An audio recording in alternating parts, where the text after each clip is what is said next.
and this is This Evening. She's been behind bars for 14 years. I'm romantically in love with him, but it's more than that. He's given me more than any creature on earth.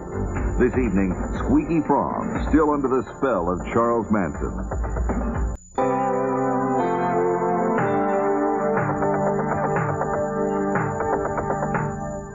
A few years ago, Squeaky Fromme said she thought Charles Manson was the earth and the air. Today, Squeaky Fromme is still Charles Manson's most devoted follower. She became front-page news in 1975 when she aimed a .45 caliber pistol at President Gerald Ford. At that time, she said she didn't want to kill him, she just wanted to get attention. Sometimes the things Squeaky Fromme says seem pretty harmless and almost normal, but when you really listen to her, a different picture emerges. A picture of a woman who is deeply disturbed and who, after 22 years, is still under the spell of Charles Manson. It's been nearly 20 years since the summer of 1969 when the Manson family murders shocked the world. 3 girls, barely out of their teens, were indicted in the massacre of 7 people, which included actress Sharon Tate. Also accused was a drugged-out former high school football star and their leader, a 35-year-old ex-convict named Charles Manson. I said, you do exactly what I said. And he said, no. I'm telling you. I'm not asking you. I'm telling you. All were convicted of multiple murder charges. Today, Charles Manson is in maximum security at San Quentin. Charles Watson is at the California Men's Colony in San Luis Obispo. Susan Atkins, Patricia Krenwinkel, and Leslie Van Houten are all inmates at the California Institute for Women in Frontera. All have been repeatedly denied parole. But Manson's most devoted follower was never charged in the Tate murders. Her name was Lynette Squeaky Fromme. I remember I watched Manson. I learned an awful lot by watching him.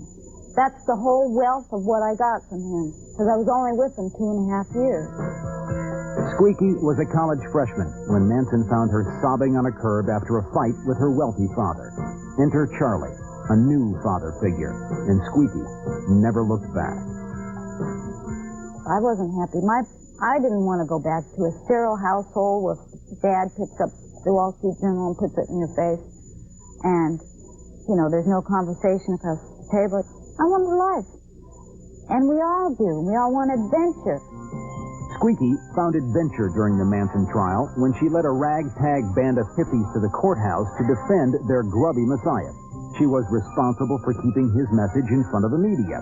She organized a 2-year street corner vigil and often read communiques from his jail cell. Fair trial. I have this belief for a number of reasons, some of which I will state to you.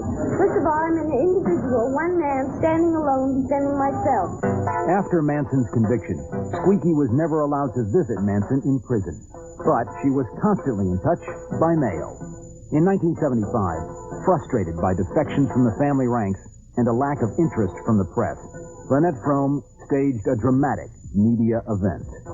What I had done, literally, was loaded a .45, ejected a bullet, put it on my leg, walked down to the park, and pulled the gun about 2 feet away from Ford. Surprisingly enough, part of Squeaky's defense strategy was to call Charles Manson to testify on her behalf. I said, send me somebody of authority. There is no authority. I saw authority in Manson. I saw true authority in Manson. And it certainly wasn't the little creepy guy they showed on the Helter Skelter movie.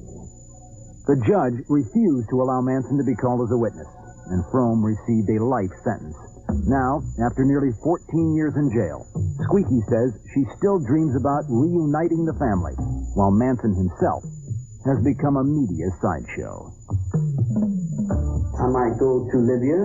I might go see the Ayatollah. Let me ask society, do you feel guilty? The Manson that you wanted.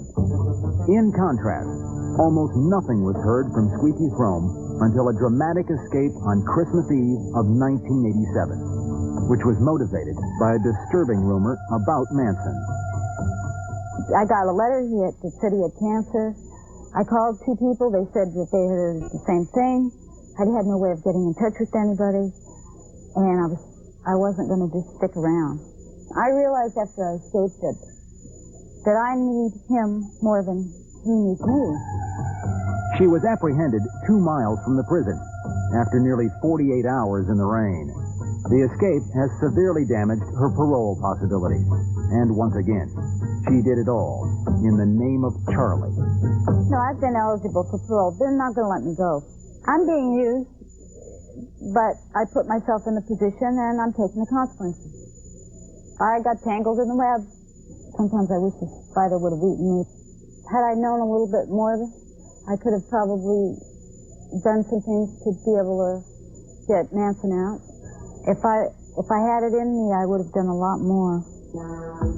At 41, Lynette Squeaky Fromme remains behind bars after spending her entire adult life trapped in a shared madness with one of the most hated men of the 20th century. So why does she seem so happy? I'm romantically in love with him, but it's more than that. He's given me more than any creature on earth. Anyone. Last year, when she was on trial for her escape attempt, Squeaky Fromme served as her own defense. It made for a peculiar courtroom drama. She called herself as her only witness. She questioned herself on the correct pronunciation of her own name. She even cautioned herself that she was talking too much. At one point she said, "Wait a minute, you're getting ahead of yourself." She was found guilty and given an additional 15-month sentence.